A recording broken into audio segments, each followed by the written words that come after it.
ఈ రీతిగా జరుగుతుండగా నాకు ఎంటెక్లో సీట్ వచ్చిన తర్వాత ఆ దినాల్లోనే చాలా కష్టం, చాలా తక్కువ మంది వచ్చేది. దేవుని కృపను బట్టి ఎంటెక్లో సీట్ వచ్చింది. ఫస్ట్ సెమిస్టర్లో జాయిన్ అయిన తర్వాత కాకినాడ మందిరంలో మీటింగ్స్ పెట్టారు. ఏదో 2-3 రోజుల్లో స్పెషల్ మీటింగ్స్ అని చెప్పేసి పెట్టారు. ఇక దానికి వెళ్ళకపోతే మళ్ళీ ఆ పాస్టర్ గారు వెళ్ళి మా నాన్నగారికి ఫోన్ చేస్తారు. అంటే ఫోన్గా తెలియజేస్తారు, మీ వాడు ఏం కనపడటం లేదు ఏంటి అని చెప్పేసి అని. అందుచేతన దాని గురించి వెళ్ళిన తర్వాత అప్పుడు ఒక వర్తమానం దేవుడు మాట్లాడు. ఇక దాసులు ఎవరిని వాడుకున్నాడో పేర్లు నేను చెప్పడం లేదు, వాళ్ళందరూ నాకు తెలిసిన వాళ్ళే. నేను ఆ పేర్లు తెలుసు. ఆ దినాల్లో వారు నాకు తెలియకపోవచ్చు, కానీ ఈ రోజుని వాళ్ళంతా ఎవళ్ళు అనేటువంటిది నాకు తెలుసు.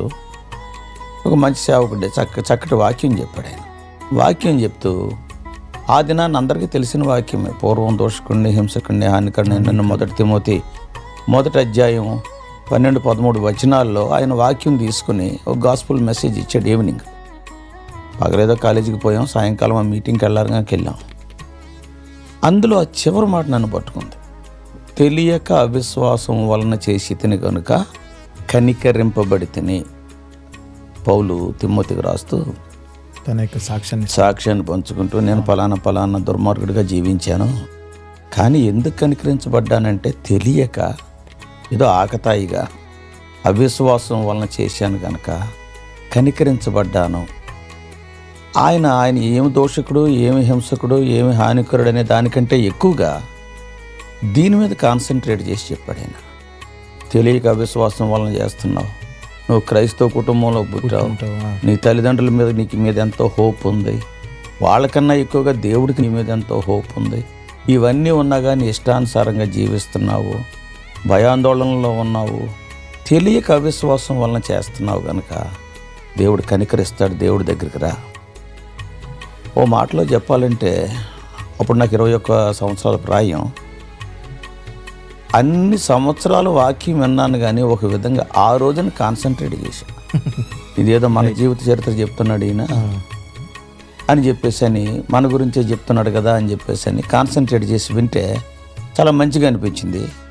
అంతకుముందు కొంతమంది సాక్ష్యాలు చెప్పింది విన్నాను కదా, ఈరోజు దేవుడు నాతో మాట్లాడుతున్నాడు అని అనిపించి దాని తర్వాత ఏమైందంటే ఆ దినాన్ని ఖచ్చితంగా ఇవాళ యేసుప్రభుని అంగీకరిద్దాం అని అనుకున్నాను. అంగీకరించలేదు. మామూలుగా వచ్చాను, మళ్ళీ హాస్టల్కి వెళ్ళిపోయాను, ఇంజనీరింగ్ కాలేజ్ హాస్టల్కి వెళ్ళిపోగానే యథావిధి మామూలే. మళ్ళీ ఫ్రెండ్స్ చుట్టూ వచ్చేసి ఇదంతా కూడా మర్చిపోయి పెద్ద పట్టించుకోలేదు. కానీ మందిరంలో ఉన్నంతసేపు కూడా ఈరోజు దేవుడు నాతో మాట్లాడుతున్నాడు, I must take a decision అనేటువంటి ఒక పించ్ అయితే ఉండింది. సీడ్ పడింది, బేసిక్గా సీడ్ పడింది ఆ రోజుని. 21వ సంవత్సరం, నేను ఐ వాజ్ బోర్న్ ఇన్ 1960, అది 1981. సో అది అయిపోయిన తర్వాత ఏమైందంటే మా ఊరు అక్కడికి కూడా కాకినాడ నుంచి కూడా ఒక 100 కిలోమీటర్స్ దూరం. నెక్స్ట్ వీక్ ఏమైందంటే, నేను డీటెయిల్గా చెప్తున్నా పవన్ ఇదంతా ప్లీజ్. నెక్స్ట్ వీక్ ఏమైందంటే నా బీటెక్ క్వాలిఫికేషన్ బేస్ చేసుకుని ఒక ఇంటర్వ్యూ వచ్చింది. ఆ దినాల్లో బీటెక్ చాలా తక్కువ. 2 తెలుగు రాష్ట్రాల్లోనూ, తెలంగాణ, ఆంధ్ర అప్పుడు కలిసి ఉండేది. 7 ఇంజనీరింగ్ కాలేజీలు ఉండేవి అంతే, ప్లస్ 8వది ఆర్ఈసి వరంగల్. 7 ఇంజనీరింగ్ కాలేజీల్లో కలిపి 800 సీట్లు కూడా ఉండేవి కాదు. ఇప్పుడు చూస్తే 800 కాలేజీలు ఉన్నాయి. చేత ఎంత బాగా చదివినా కానీ సీట్ వచ్చేది కాదు. అందుచేత మా బీటెక్ క్వాలిఫికేషన్ ఉంటేనే దట్ వాజ్ వెరీ గ్రేట్. అప్పుడు ఆ బీటెక్ క్వాలిఫికేషన్ మీద నాకు ఒక ఇంటర్వ్యూ వచ్చింది. నాకు అప్పుడు ఈ ఫోన్లు ఏమి లేవు, కాల్ లెటర్స్. మా నాన్నగారు ఏం చేశారంటే కాకినాడ వచ్చి, ఎంటెక్ కూడా కాకినాడలో జాయిన్ అయ్యా. కాకినాడ వచ్చి, అరే నీకు ఇంటర్వ్యూ వచ్చింది రా, ఇంటికి రా. మరి ఆదివారం రాత్రి బయలుదేరి వెళ్తే కానీ సోమవారం ఇంటర్వ్యూ, హైదరాబాద్లో ఇంటర్వ్యూ ఉంది, అప్పుడు Hyderabad head quarters. So interview ఉందని చెప్పేసి కాకినాడ వచ్చి నన్ను తీసుకెళ్ళారు సాటర్డే ఈవినింగ్. అయిన తర్వాత సండే మా ఊర్లో చిన్న గ్రామంలో, అది దుద్దుగూరులో చిన్న ఒక 40 మంది అలా గ్యాదర్ అయ్యేవారు. అయితే ఆరాధనా క్రమం అంతా ఇదే, ఆరాధన బల్ల ఇదంతా ఉండేది. అక్కడికి వెళ్ళిన తర్వాత ఆరాధన వర్తమానం ఏదో చెప్పారు, ఏదో కూర్చున్నాము, విన్నాం. ఫైనల్ మెసేజ్ వచ్చేసరికి ఆ సేవకుడు ఏం చేశాడంటే, మొదటి తిమోతి 1:13 చదువుకుందాం అన్నాడు. అప్పుడు నాకు ఏంటిది, అప్పుడు కాన్సన్ట్రేట్ చేయాల్సి వచ్చింది. 100 కిలోమీటర్ల దూరం వచ్చాను, 7 రోజులైంది, మళ్ళీ ఇదే వర్తమానం ఏంటి? యు బిలీవ్ మీ, ఇది చెప్పుకున్నప్పుడల్లా కూడా దేవుడు ఎంత కరుణ గలవాడని కళ్ళనీళ్ళు వస్తాయి సంతోషాన్ని బట్టి. నా ఒక్కడి గురించి 100 కిలోమీటర్లు నేను ప్రయాణం చేసిన యాజ్ ఇట్ ఈజ్ అదే వర్తమానం చెప్పాడు. తర్వాత నేను అనుకున్నది ఏంటంటే, ఆ మీటింగులకు ఆయన వచ్చి ఉంటాడు, ఆ వర్తమానం వినుంటాడు, అదే ఇక్కడ చెప్పుంటాడు. సరే ఓకే, మంచిదే, చాలా సంతోషం. కానీ దేవుడు ఆ వర్తమానం నాకే అని చెప్పేసి ఈయన చెప్పేటప్పుడు కొంచెం యాడ్ చేసింది, 1-2 మాటలు యాడ్ చేశాడు. దేవుడు ఒకసారి మాట్లాడతాడు, 2 సార్లు మాట్లాడతాడు, నెగ్లెక్ట్ చేయకు, తర్వాత మాట్లాడటం మానేస్తాడు అనే మాట. అంటే ఇది నాకు సెకండ్ టైం అయింది. అది కరెక్ట్గా ఫిట్ అయింది. ఇతరులు ఇచ్చిన సాక్ష్యాన్ని బట్టి కూడా, ఓ దేవుడు నాతో మాట, ప్రభువా ఈరోజు కంపల్సరీ నేను నిన్ను అంగీకరిస్తా. నువ్వు నా గురించే 100 కిలోమీటర్లు వచ్చినా కానీ సేమ్ మెసేజ్, తెలియక విశ్వాసం వల్ల చేస్తున్నావు, ఇప్పుడు కూడా నీలో విశ్వాసం రాలేదు, ఒప్పుకో, రక్షింపబడతావు, దేవుడు వాడుకుంటాడు, దేవునికి మహిమ తేగలవు, ఈ మాటలే అని చెప్పి. ఆయన పెద్ద చదువుకోలేదు, మామూలు గ్రామాల్లో తెలుసు కదా, ఆ దినాల్లో నమ్మకస్తులు, చదువుకోలేదు కానీ చాలా నమ్మకస్తులు, కష్టపడి సేవ చేశారు. ఆ వర్తమానం అయిపోయింది. ఆ రోజు ఒప్పుకుందామని చెప్పేసి అనుకున్నాను కానీ మళ్ళీ ఒప్పుకోలే. అయితే ఒక కండిషన్ పెట్టాను దేవుడి దగ్గర. ఎందుకంటే అంతకుముందు విన్న సాక్ష్యాల్లో కూడా ఇట్లాంటివి విన్నాం కనుక బుద్ధిహీనుడిగా దేవుడు మాట్లాడుతున్నా కానీ కండిషన్లు పెట్టా. చాలాసార్లు మనం చేస్తుంటాం, ఇప్పుడు కూడా చేస్తుంటాం, ఎదిగిన వాళ్ళు కూడా చేస్తుంటారు. ఓ పక్కన దేవుడు స్పష్టంగా మాట్లాడుతున్నా కండిషన్లు పెడుతుంటాం. సరే, కండిషన్లు పెట్టడం తప్పని నేను అన్న, కానీ ఏం పెట్టానంటే, నెక్స్ట్ మీటింగ్ నేను ఎక్కడ ఉంటానో తెలియదు. అది ప్రేయర్ మీటింగ్కి వెళ్ళొచ్చు, బైబిల్ స్టడీకి వెళ్ళొచ్చు, లేకపోతే ఆదివారం మీటింగ్కి వెళ్ళొచ్చు, ఏదైనా మీటింగ్ ఎక్కడైనా ఉండొచ్చు. ప్రభువా ఆ మీటింగ్లో కూడా ఇదే మాట్లాడితే నేను నా జీవితం నీకు అర్పిస్తాను. జరిగేదేనది, ఆలోచిస్తాను, ఎక్కడ ఉంటానో తెలియదు.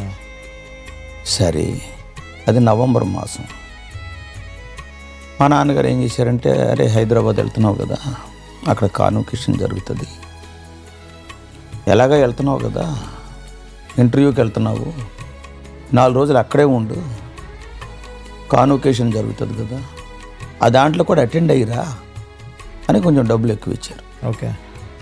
చాలా సంతోషం. మారు మనసు పొందనోడికి డబ్బులు ఎక్కువ ఇస్తే ఎంత సంతోషం, అది అంత సంతోషం. వచ్చేసిన తర్వాత ఇంటర్వ్యూ అయిపోయింది. ఇంటర్వ్యూ అయిపోయిన తర్వాత హెబ్రోన్కి వచ్చా. ఫస్ట్ టైం హైదరాబాద్ వచ్చా నా జీవితంలో. అది హెబ్రోన్కి వచ్చా. హెబ్రోన్కి వచ్చి ఫస్ట్ 2 days హెబ్రోన్లో తినటం, పక్కనే ఆర్టీసీ క్రాస్ రోడ్స్ ఉంది, ఒక 5-6 థియేటర్లు ఉండి సినిమాకి వెళ్ళిపోవటం. మీటింగ్లో ఉండేది కదా, మళ్ళీ భోజనం టయానికి మీటింగ్కి వచ్చేది. ఫస్ట్ 2 days ఎట్టగా అయింది. మీటింగ్లో ఉన్నాను, ఒక్క మీటింగ్కి అటెండ్ కాదు. దేవుడు 2 వారాల నుంచి మాట్లాడుతున్నాడు. ఈ సినిమాలు ఇవన్నీ పాతాల బొట్లు అన్నీ మొత్తం చూసుకుంటూ వచ్చా. 2 రోజులు అయిన తర్వాత ఏమైందంటే, మా ఊరు నుంచి ఒకడు మీటింగ్కి వచ్చాడు. మీటింగ్కి వచ్చి ఏమన్నాడంటే, మీ అమ్మగారు మీటింగ్కి వచ్చారు, కలిశారా అన్నాడు. గుండెల్లో రాయిబడి. ఇప్పుడు ఆవిడ అడుగుతుంది, అరే 2 రోజుల నుంచి ఉన్నావు, ఏం చెప్పారు, ఏం చెప్పాలా? సో మా అమ్మగారు మీటింగ్కి వచ్చారు, కలిసారంటే నాకు తెలియదు. నేను ఫోన్లు లేవు, ఏమీ లేవు, దెర్ ఇస్ నో కమ్యూనికేషన్. అప్పుడు 81 అంటే 50 ఏళ్ళు అవుతుంది, ఇంచుమించు 45 ఏళ్ళు. సో మీ అమ్మగారు మీటింగ్కి వచ్చారు, కలిశారు అనేసరికి ఖచ్చితంగా ఆ రోజున అక్కడ కూర్చోవలసి వచ్చింది. Night meeting. మా అమ్మగారు మొత్తం మీద నన్ను పట్టుకున్నారు.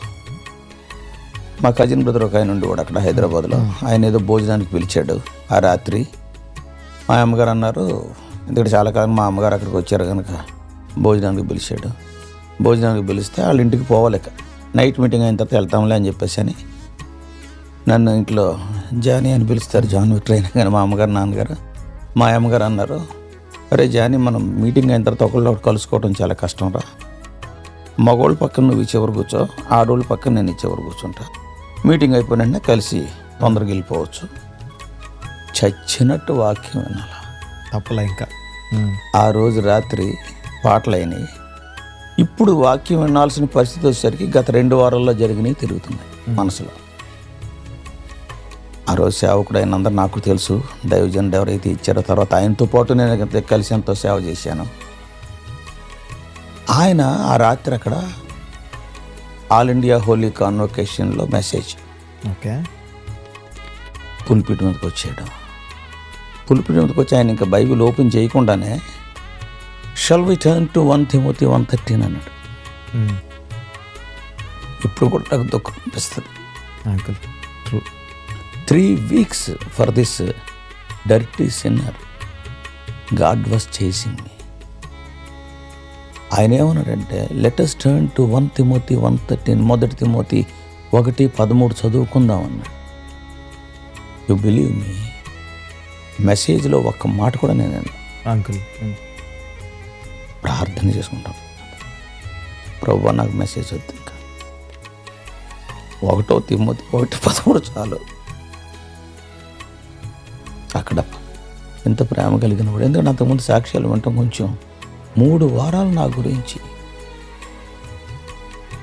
అక్కడ కాకినాడ, మా ఊరు Duddukuru, Hyderabad, 3 different places, same message. ఆ రోజుని యథార్థంగా చెప్తున్న వర్తమానంలో ఒక్క మాటలా. ఎందుకంటే హృదయం, ప్రభువా నా జీవితం నీకు ఇస్తున్నా, ఈ రోజు నుంచి నిన్ను అంగీకరించి నీ బిడ్డగా జీవిస్తా. మీటింగ్ అయిపోయింది, గుండె బరువుగా ఉండింది. మా అమ్మగారు అరే వెళ్దామా అని చెప్పేసి అన్నారు. వెళ్దామా అని చెప్పేసి మా అన్నయ్య గారి ఇంటికి వెళ్తే, నేను ఎంటీకి చదువుతున్నాను కనుక, అంటే మా కజిన్ బ్రదరు, మా అమ్మోళ్ళు వీళ్ళందరూ దిక్కున పడుకొని నాకేదో మహా గౌరవం ఇచ్చినట్టు నాకు ఒక్కడికి ఒక రూమ్ ఇచ్చారు. అది దేవుడి యొక్క ఏర్పాటు. ఆ రాత్రి 1-2 గంటల సేపు నా పాపాలన్నీ ఒప్పుకొని ఈయన గుర్తొస్తాన్ని, ప్రభువా నా పాపాలన్నీ క్షమించు, ఈ దినం నుంచి కూడా నిన్ను వెంబడిస్తా. That was the day of my salvation.